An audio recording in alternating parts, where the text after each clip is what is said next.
Rejette l'opinion et tu seras sauvé.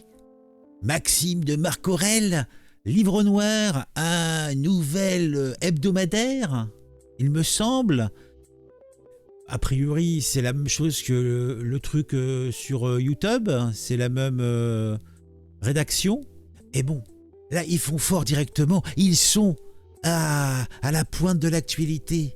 Puisqu'on va parler de cette journaliste italienne charmante qui a été agressée à la sortie d'une mosquée à Roubaix alors qu'elle faisait sa petite activité professionnelle.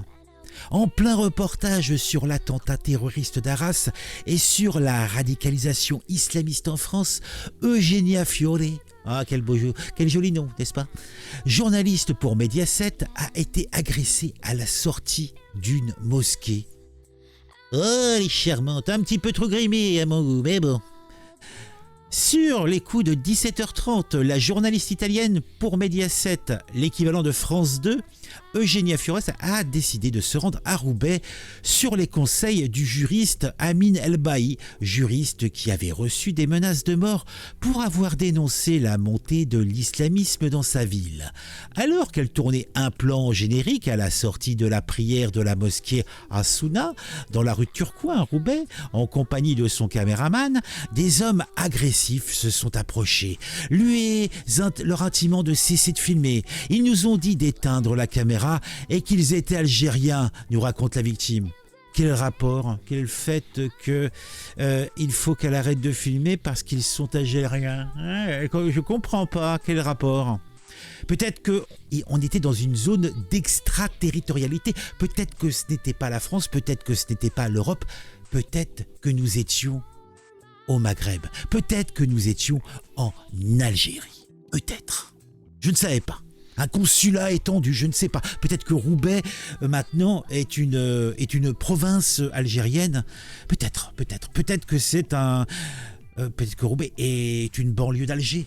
Je ne sais pas. Qu'est-ce qu'il faut comprendre? Ils m'ont rattrapé et m'ont jeté au sol en commençant à me donner des coups. Oh, c'est charmant, c'est urbain.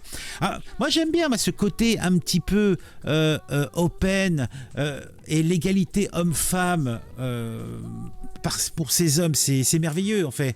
Hein. En fait, eux, ils font des combats de MMA, il n'y a pas de catégorie, il n'y a pas poids lourd, machin, homme-femme. Non. Les combats, que ce soit MMA ou en MMA sur un truc là, ou dans la rue, c'est toujours à égalité. Égalité des chances. Que tu sois une femme de 45 kilos ou un homme d'1m90 qui en fait 112, c'est pareil, vous avez chacun votre chance. Hein, vous êtes tous les deux là, l'un contre l'autre, et puis c'est le meilleur qui va gagner. Ça c'est beau, c'est sportif. Bravo les gars. Viva Algérie. Alors qu'il commence à entourer le caméraman, Eugenia Fior décide de s'emparer de la caméra. Je me suis dit, je suis une femme, ils n'oseront pas m'attaquer, confie-t-elle à Livre Noir. Alors je suis parti en courant, mais ils m'ont rattrapé et m'ont jeté au sol en commençant à me donner des coups. Ah, comme c'est urbain. Le caméraman, lui, a reçu 2 coups de poing au visage. En frappant la journaliste, les fidèles de la mosquée en ont profité pour s'emparer de la caméra de la journaliste. La mosquée Assouna était déjà connue pour sa radicalisation. Radicalisation dénoncée par Amin Elbaï, membre du comité stratégique de Livre Noir.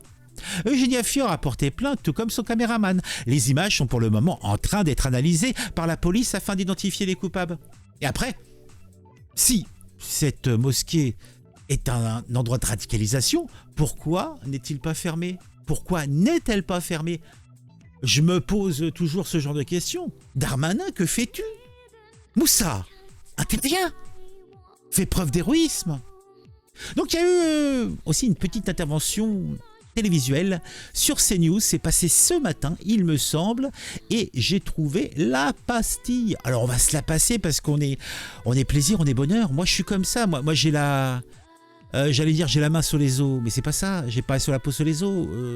Après il faut que je retrouve. Quel est l'onglet? Ah ça c'est celui-là, voilà, bon.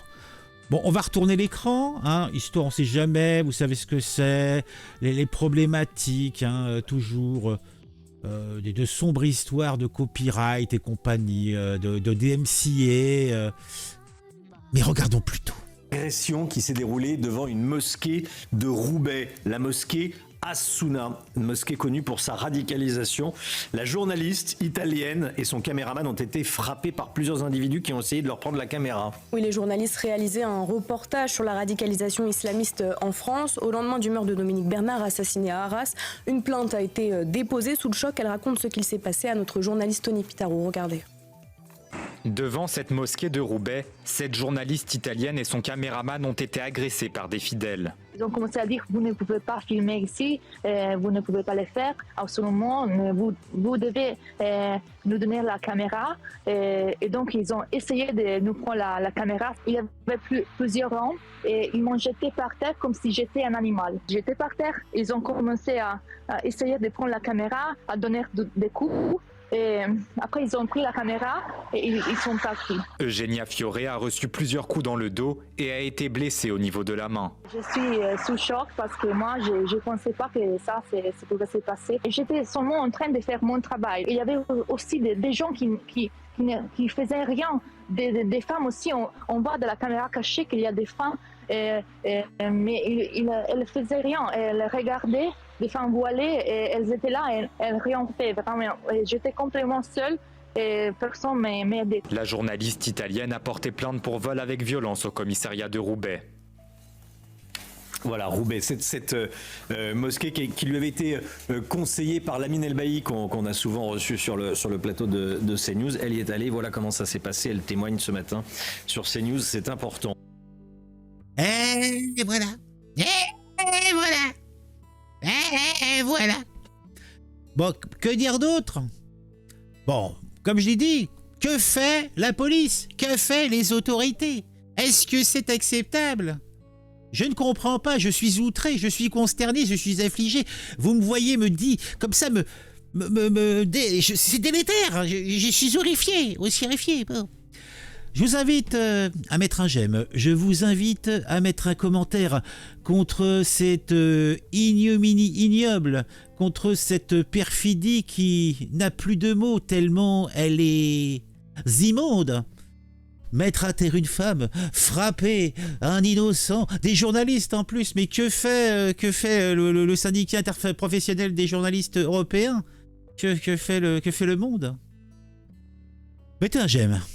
Mettez un commentaire et si vous appréciez cette chaîne, n'hésitez pas à vous abonner. Et si vous le faites, n'oubliez pas d'activer la petite cloche pour être mis au courant quand je sors une nouvelle vidéo.